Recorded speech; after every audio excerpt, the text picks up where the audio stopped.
Okay.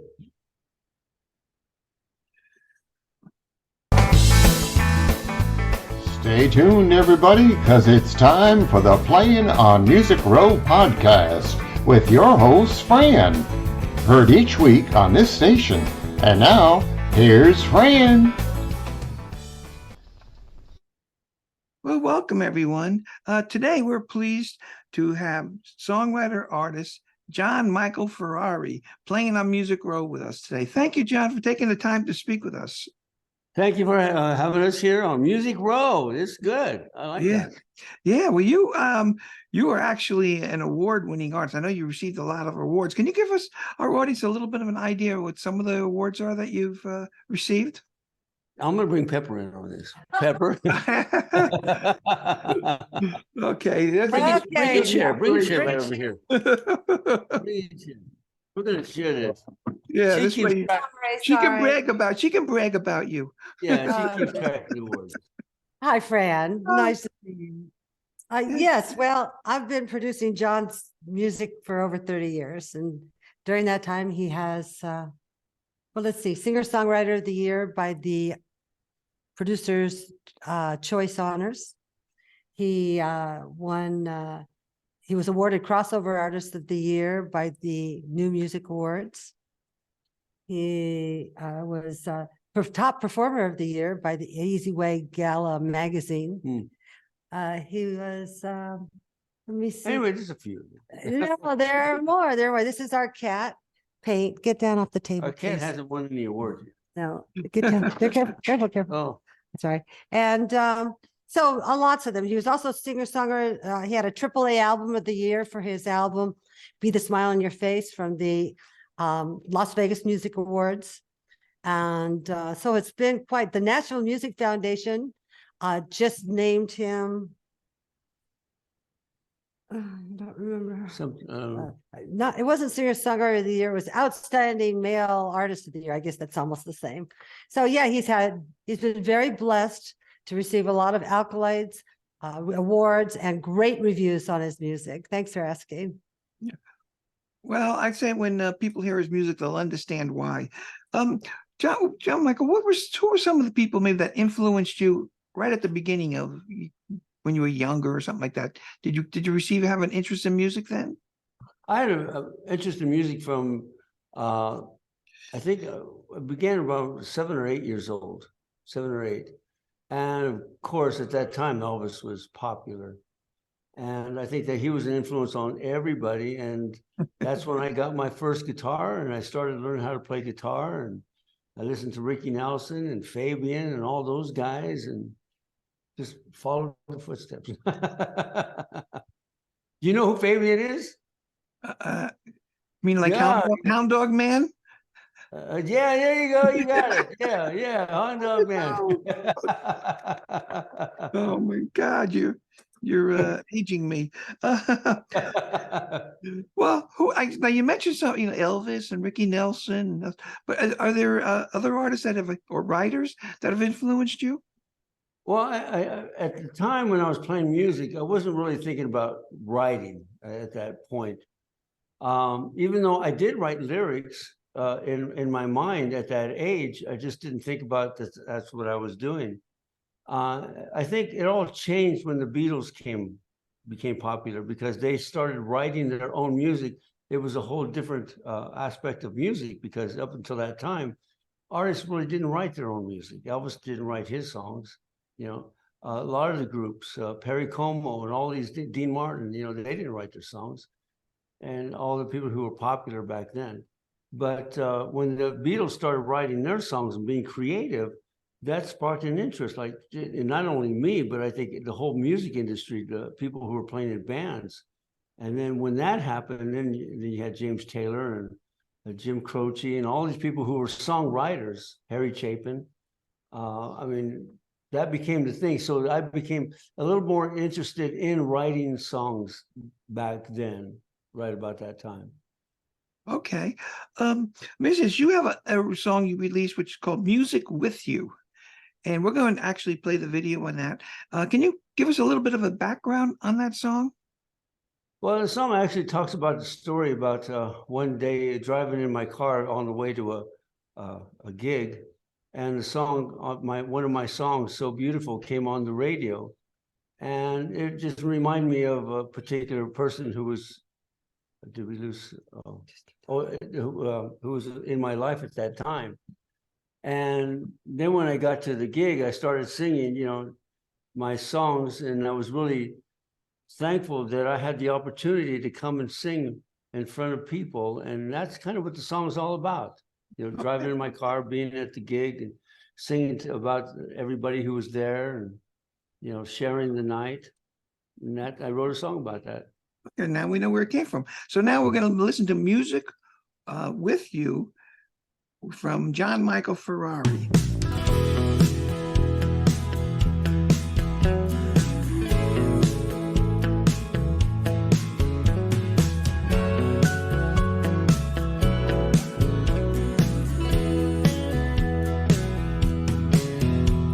Strum my guitar across the streets. You've come tonight to hear me sing. You might have heard my song on the radio. I was pleased to hear them play it too, about a girl I once knew, the brightest light from the nearest star. Well, driving my car, I've come to music with you. Share the light, harmony with me tonight. Hear applause, feel the glow. Sing along, enjoy the show. It's a dream come true. It's a dream come true. I've come to music with you.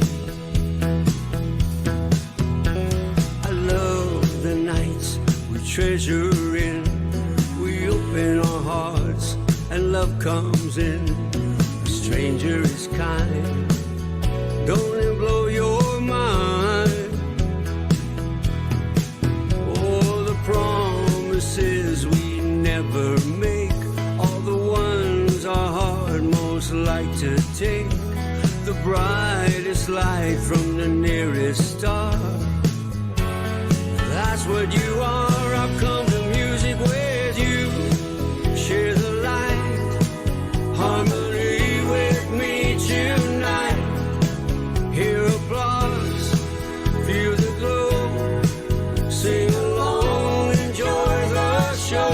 It's a dream come true. It's a dream come true. I've come to music with you.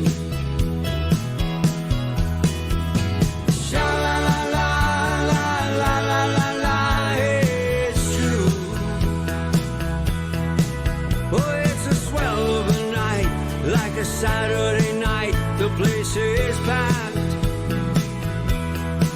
Just follow the noise, the sound of joy is where it's at. It's my dream come true.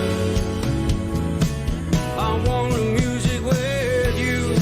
Share the light, harmony with me tonight. Hear applause, feel the glow. Sing along, enjoy the show. It's a dream come true. It's a dream come true. I've come to music with you. It's my dream come true. I've come to music with you.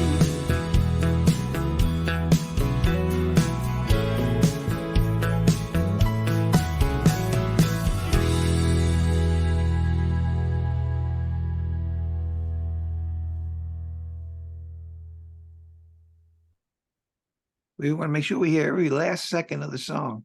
Yeah. Very good. Yeah, who actually helped you with that video? Heaven put that together. I had nothing to do with it. It was her fault. Oh, she did a good job on it. She's very good at putting videos together. Years ago, I used to do a lot of video, and then she just took over because she was better than I was. She just did it much better.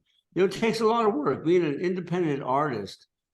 it takes a lot of work, not only for the artist, but who's ever involved, because it doesn't happen on its own. That's why record companies come in and they help the artist. They do everything for them, do the publicity, they book the shows, everything that involves the artist. That's what the record company does. That's what Pepper does. And not only that, all the individual independent artists out there, the same thing. They have to do it for themselves. They have to make it happen, because if they don't do it, it doesn't happen. If I don't go in the studio and start writing new songs, it doesn't happen. If Pepper doesn't get on the computer and start communicating with people all over the world, nothing happens. So it takes a lot of work for the independent artist. That's why I'm an admirer of all the independent artists, because I know how hard it is, how difficult it is, and they're going through the same thing. It's an amazing thing. Yeah, well, yeah, this independent artists, they need to be chief cook and bottle washer. Yeah. And you're fortunate to have someone like Pepper helping you out there. Now you mentioned you got your idea for that song for really a personal experience. Are there other ways that you come up with ideas for songs? Well, there are different ways. Sometimes I'll meet a person or be in an area where a person influenced me emotionally, and I just write about that. But many times what I have to do when I want to be creative is I have to turn off all the external devices around me. No TV, no radio, no nothing. I have to be in complete silence. And there's that inner voice that speaks to the artist that I'm listening for. And it's like your subconscious mind starts to go to work for you. You can hear what it's saying to you. It's talking to you.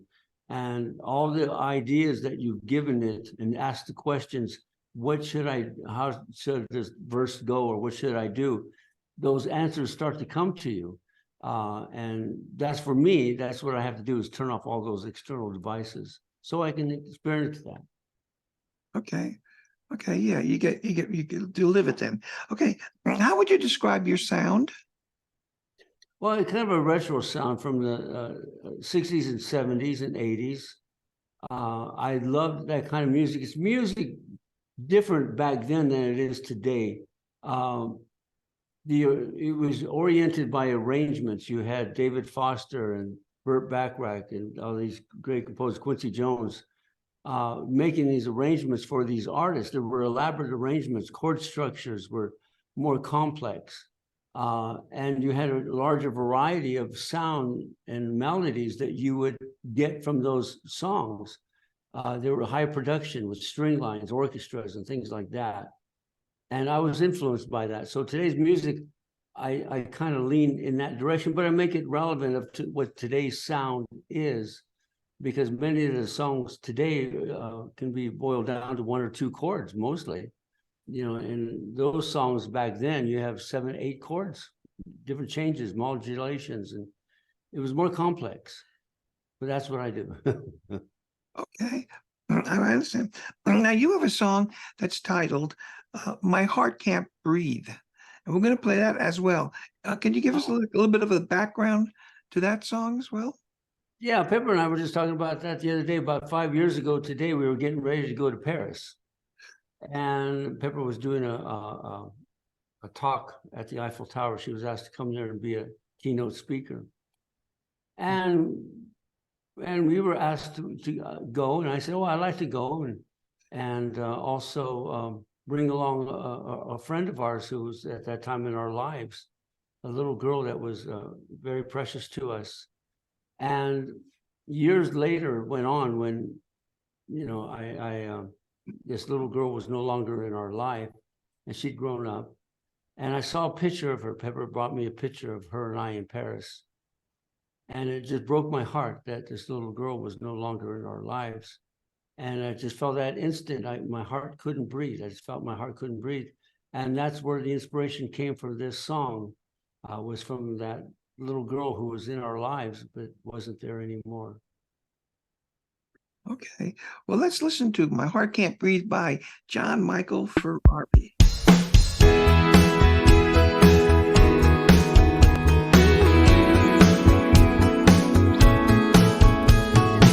There'll never be an almost over.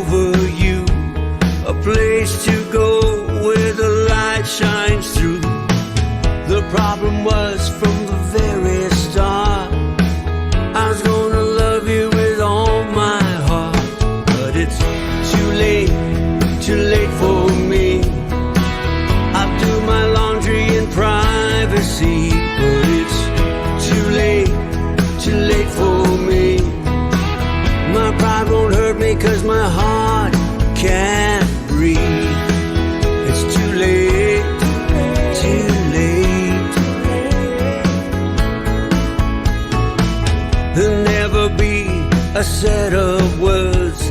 Help me understand why it's gonna hurt. A single sigh is less than two. Me standing here without you, but it's too late for me. I'll do my laundry in privacy, but it's too late for me. My pride won't hurt me 'cause my heart can't breathe. It's too late, too late.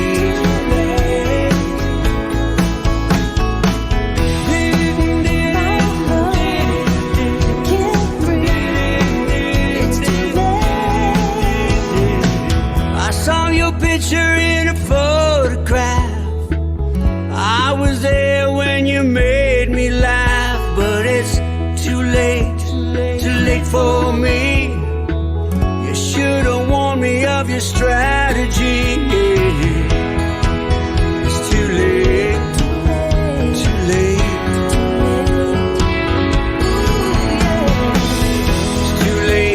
It's too late for me. I'll do my laundry in privacy, but it's too late for me. My pride won't hurt me 'cause my heart can't breathe. It's too late, too late. My heart can't breathe. It's too late, too late. My heart can't breathe.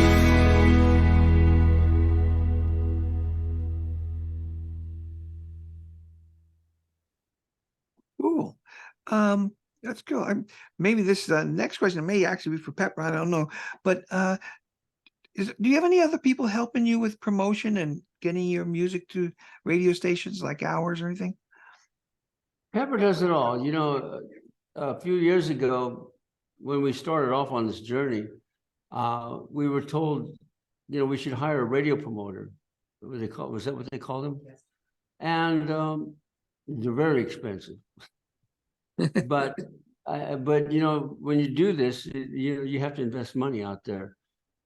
We contacted one of the top radio promoters in Nashville, and he was a little hesitant because you know, we weren't that well known. And he said, but you know, it seems like now's a good time to do it because of the COVID thing, and all the major artists were pulling back their music in the industry, so there was a kind of a void.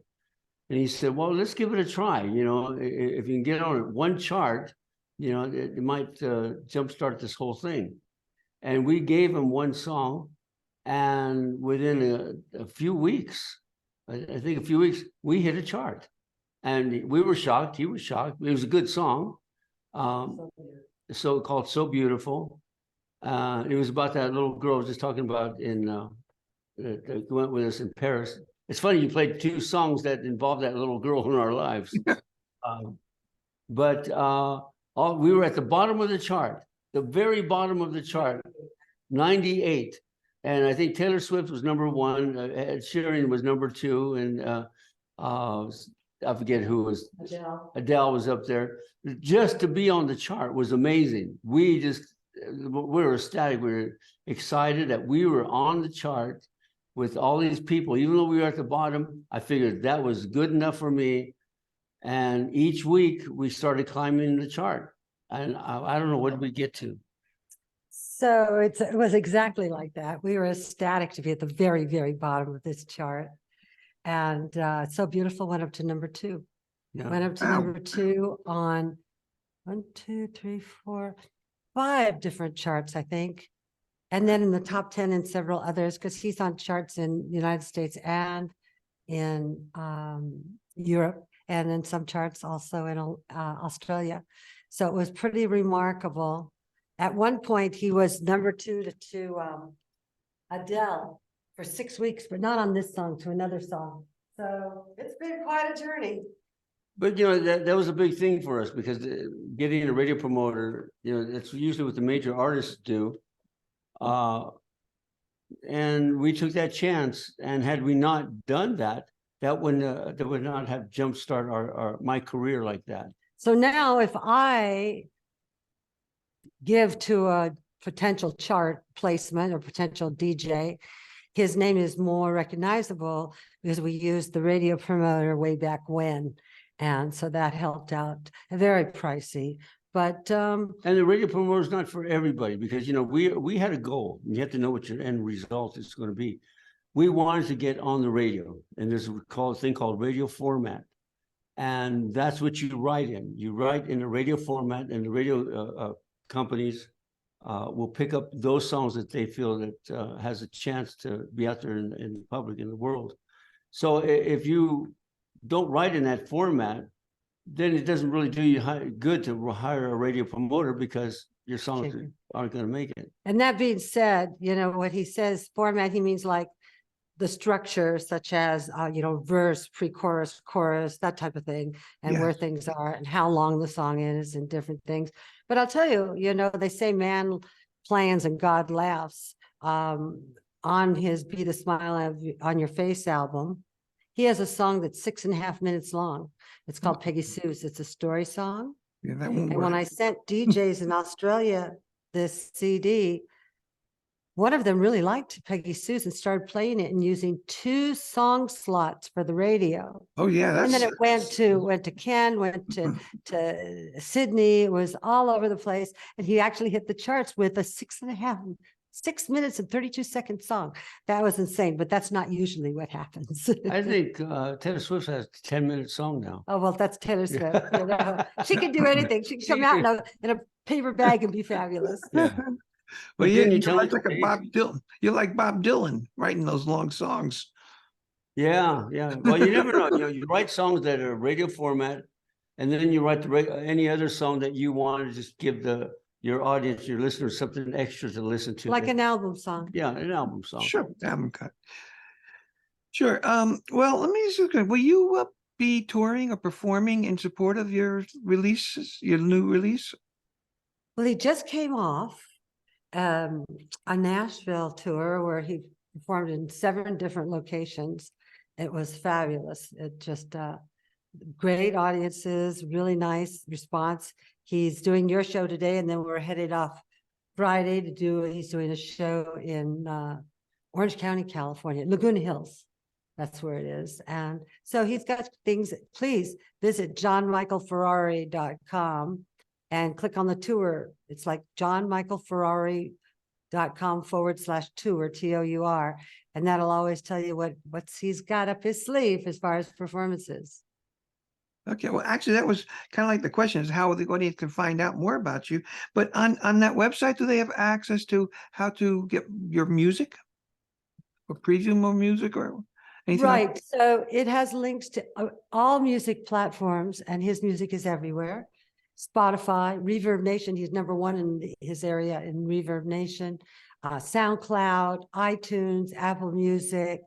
Want to look for free? Go into YouTube. And we've had a lot of children, teenagers mostly, make lyric videos and different things for his music. So it's adorable stuff out there, I think. And yeah, John Michael Ferrari, subscribe, like, follow, be a friend. Okay, well, that's great.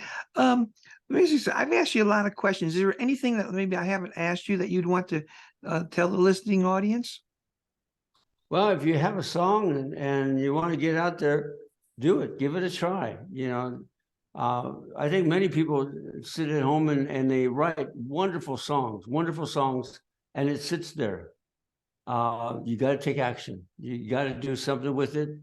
You know, the best thing is to find a producer who thinks along and feels along the same way you do about your music.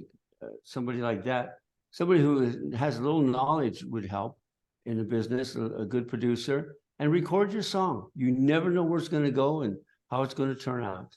I would say all of that, and don't erase anything. Your brainstorming notes, your thoughts. You never know when one idea might fit in a song 2 years later. Protect your work is the second thing I would say. You can do it online, or you can mail it in to the United States Copyright Office. Any kind of work that you're doing, a script, you should go to the Writers Guild and get it registered. It's not very much money, but it'll protect you for going forward and pitching your song to well-known and even not so well-known artists, just use your imagination and go for it. And you meet other people you may want to co-write with. That's Yeah. very good. It's very good advice. Well, I want to tell you, the Nashville Broadcasting Network really wants to thank you, John Michael Ferrari and Pepper over there. Don't forget, she plays a big part in this. We want to thank you for taking the time to speak with us today. Oh, Pepper Jay and I both are appreciative, and thank you for having us on your show. Absolutely. You're quite welcome.